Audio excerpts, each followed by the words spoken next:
ariko coach rero nawe ntago wari watubwira ibintu abandi bantu bose bavuze uretse wowe ntago watubwiye ati Raymond nakubonye Raymond bimeze bite bimeze bite urese uradutamo kuri Kigali University bimeze bite? Yes, actually nabonye arimo abantu barambaza actually the sports complex turashaka gukora arumva kubiteye n'ibi bintu turi kumwe hano na Melody muri dufite akazi kenshi, so nkuko twabyifuje ko dushobora kuyilauncinga mu kwa 12 kurangira ntibizakunda kutuba tukiri hano, tuzagaruka mu kwa mbere hagati cyangwa kurangira bitewe na gahunda dufite hano. Nibaza yuko nitugaruka nibwo tuzalauncinga ibintu byose. Hari n'ibindi byinshi tubafitiye bya surprises ariko bijyanye na entertainment industry muri rusange na sports, so byiza biri imbere byinshi cyane. Ariko mu magambo make ariko reka ngerageze kumwunganira. Abantu mujya mubona ukuntu kuri shike hejuru haba hahiye, turi kwategura ahantu bizajya bibera ku buryo umuntu wese udukunda ariko akaba nakunda kwidagadura, nako niba waba utadukunda n'ubundi nta tuzi watuvomeraga urumva, ariko wahagera ukarya show ukikunda ukarya ubuzima. Hanyuma mu bijyanye na siporo naho tubafite izindi gahunda ndetse na entertainment muri rusange. Ubwo ni imiziki n'ibindi bikorwa bitandukanye byo gususurutsa nyine abantu, gutuma mwishima. Urebye n'umuhamagaro twebwe niko Imana yaduhamagariye kubanezeza, ntago tubayeho twinezeza, tubayeho kugira ngo mwishime. Ubwo ntituri abacu ngo twigenge, ahantu hose uri mvugira uti amen. Amen. Urumva ariko reka mbabwize ukuri, hari ukuntu wari 55 muri ifite abakozi b'Imana benshi. Twagiye gusura Meddy arambwira terega humura nane ndabibona bizarangira ukora Imana. Ndamubwira n'ubundi ndayikorera, ariko nuko wenda haza abantu hano bagatuma umuntu akora uturaka kwa shitani. Ariko sudi mutubwire mva visit kwa Meddy byagenze bite? Kumwasuye Meddy ese umva mali byari nuko tuba turanga turi za social media ku mihanda twumva ibintu bya fake nyine biraho. Ubwire mu rugo iwe hameze hate? Mwagiye mu studio turabona nyine, mutubwire experience yose ukuntu byari bimeze.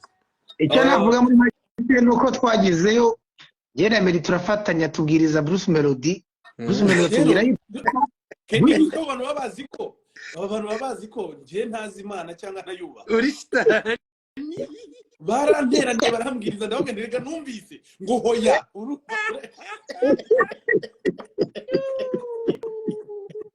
barambwiriza ndababwira rega muhumure, nanjye ndasenga nzi ibijyanye n'Imana ndanayubaha cyane. Ariko ikintu cyo kuvuga ngo tugendeye ngo ku bihangano byawe kare, nahoze mbona Fat Joe hano muri interview ari kuvuga ngo ngamaze imyaka 30 aririmba, ariko ibintu byose yaririmbaga yarababeshyaga. Tarashimye yakoze. N'umuraperi warapye igihe kirekire imyaka 30. Ngiye n'ukuri kw'Imana buriya ndanasenga cyane nuko mbihisha ko n'ubundi Imana ntimufatanya kungirira neza ngo mbibabwire ntacyo byabafasha. Nyisenga ndi uwumwe nkayibwira ibibazo byanjye nkanayishimira kubyo yankoreye, kandi ngiye buriya n'urugendo rwanjye nanjye babona ruzarangira nakiriye agakiza. Hari umupapa nigeze kubona bihanura, ariko yabihanuye ngiye nsanzwe mbizi n'ubundi ko nzakorera Imana tu mugihe yaguhanuriye yuko uzapfa. Haya ari kuzapfa mu kwa kangahe? Uzapfa uyu mwaka tugiye kwinjiramo. Hari umuntu wabimbwiye. Abahanuzi ngiye turakubitana cyane, abahanuzi barankubita. Hari n'igihe umwe araza akambwira ngo uzapfa umwaka utaha, undi agahita akambwira ngo mu myaka ingahe ngugiye kuzakorera Imana. Biba bitandukanye. Nkababaza nti none si Imana kwirimo kugenda impama message atandukanye bimeze biti? Ariko ngiye nemera ko ari njye ubwanjye wivuganira n'Imana, tukipangirira ibya gahunda zanjye. Ikindi ntakurama kudapfa, ndabizi ko umunsi umwe nyine nanjye nzava mu mubiri. Ubwoba byahatari kubitekereza, ariko nta kundi, ni inzira ya twese niko bigenda. bidasanzwe na Muteteri yaragiye shankanswe igitangaza. niyo gusa nibo barabaza ngo se collabo na Meddy imeze bite abantu barabibaza hano Urumva coach ngiye mpamvu nakibwira abafana ibijyanye n'imishinga dufite mu studio urabibabwira bagatangira kugushyira aga stress ngo bidasohoka ibihangano mfite mu studio ni byinshi cyane mfite n'abandi bahanzi benshi twakoranye muzagenda mubibona ariko kubijyanye na Meddy bwo indirimbo twarayikoze okay twarayikoze. hari n'undi muntu warubajije ngo uko mwayibonye ngo umuntu umugore wamukubita ibyo ni ijana ku ijana. I think umuntu wese yakwifuza ukuntu urugo rwabo rumeze ubona iyo uri mu rugo rwabo ubona kabisa urugo rw'amahoro n'urukundo byuzuyeho umugore yubaha akanaganukira umugabo n'umugabo kandi nawe akamukunda ijana ku ijana mu gihe gito umuntu wese abibona. Kuno kocha bari kuvuga amagambo y'abantu bakuru rwose yo kuganduka. N'abantu bakuru. Amagambo yo mu Bibiliya nuko utabimenye. Oya ndabizi. Ariko coach soma Bibiliya ngenda soma Bibiliya n'ukuri kuri phone. Urata Kenny, ngiye bivuga mu magambo abantu bumva. Ni urugo rukijijwe kandi rurimo abantu bakundana. Byose bisige byose. Nagaruye element kwe.